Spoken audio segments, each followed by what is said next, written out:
ডাকসু নির্বাচন দিন যত যাচ্ছে ততই জনপ্রিয়তা বেড়ে যাচ্ছে ইসলামী ছাত্র শিবিরের প্যানেলের। তবে এখানে ভিপি পদে সাদিক কায়েমের পাশাপাশি আলোচনায় রয়েছেন ছাত্রদলের আবিদুল ইসলামেরও।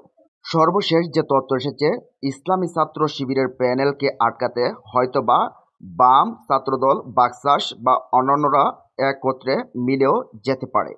ডাকসু নির্বাচনকে কেন্দ্র করে প্রথম আলো তাদের নিজস্ব গোয়েন্দাদের দিয়ে ডাকসুতে সরেজমিনে একটা জরিপ চালান, আর সেই জরিপে অবিশ্বাস্য তথ্য উঠে এসেছে।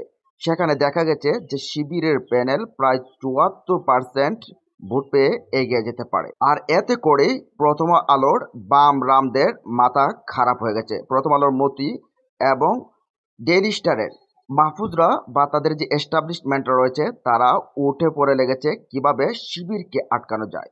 অনেকেই মনে করে প্রথম আলো একটা পত্রিকা, আসলে প্রথম আলো হচ্ছে বামদের একটা হেডকোয়ার্টার, যার পেছনে আবার রয়েছে বিভিন্ন বিদেশি গোয়েন্দারা। তারা মূলত চায় না যে দেশের ভেতরে ইসলামপন্থীরা কোনো কিছুতে বিজয়ী হোক। তার কারণে এবার ইসলামী ছাত্র শিবিরকে আটকাতে ঢাকা বিশ্ববিদ্যালয়ে ছাত্রদল, বাকশাস বা অন্যান্য বাম যারা আছে তাদেরকে নিয়ে বড় ধরনের ষড়যন্ত্র হচ্ছে। এমনও তথ্য এসেছে যে ছাত্র শিবিরকে আটকাতে গিয়ে ছাত্রদলের ভিপি প্রার্থী আবিদুলকেও কোরবানি দিতে পারে, আর সেটার পেছনেও বড় স্বার্থ রয়েছে। বামরা চাচ্ছে আবিদুলকে না, বরঞ্চ উমামা ফাতেমাকে সেখানে পাশ করানো।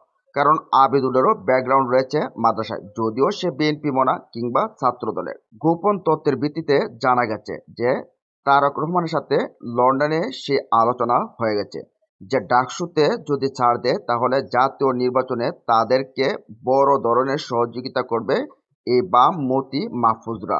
আপনারা জানেন যে এখন উপদেষ্টার পদে যারা রয়েছে তারাও বেশিরভাগ এই মতি এবং মাহফুজদেরই লোক।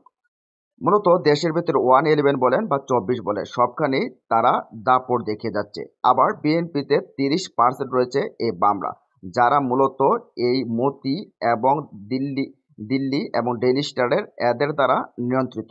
তো এক প্রকার ম্যানেজ হয়তোবা হয়ে গেছে বিএনপিও। এমনকি সর্বশেষ কোনোভাবেই যদি ছাত্র শিবিরের এই দৌরাত্ম্য আটকাতে না পারে, তারপর তারা এমনও পরিকল্পনা নিয়েছে যে অডিও লিক করতে পারে, যেখানে কোনো বাম নারী বলবে যে আমাকে ছাত্রদলের আবিদুল বা ছাত্র শিবিরের সাদিক কায়েম ব্যবহার করেছে। আর এতে করে যখন ছাত্রদলের আবিদুলের ব্যাপারে কথা উঠবে তখন তারা ছাত্রদল ছাত্র শিবিরকে দোষাবে, বা ছাত্র শিবিরের ব্যাপারে যখন কথা উঠবে তারা ছাত্র দলকে দোষাবে। তারপর বড় একটা কনফ্লিক্ট হবে এবং সেখানে বড় ধরনের হতাহতের ঘটনাও ঘটবে এবং ডাকসু নির্বাচন বানচাল হবে।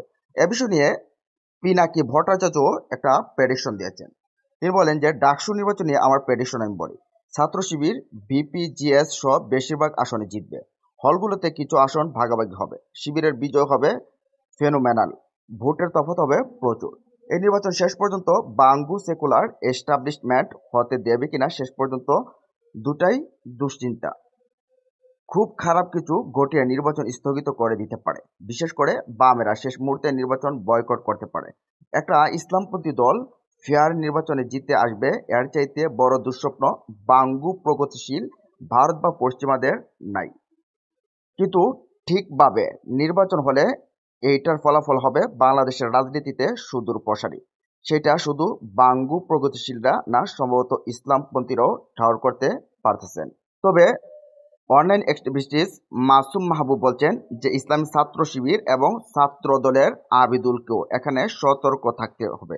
হয়তোবা আবিদুলকে বিএনপি কোরবানি দিয়ে তার কেরিয়ারটা শেষ করে দিতে পারে, বা ইসলামী ছাত্র শিবির এবং ছাত্র দলের ভেতরে কোন দল তৈরি করে ডাকসু নির্বাচনটাকে বানচাল করে দিতে পারে। তো প্রিয় দর্শক, এই যে এতগুলো ঘটনা, এই বিষয়গুলো নিয়ে আপনাদের মতামত জানিয়ে দিন কমেন্ট বক্সে।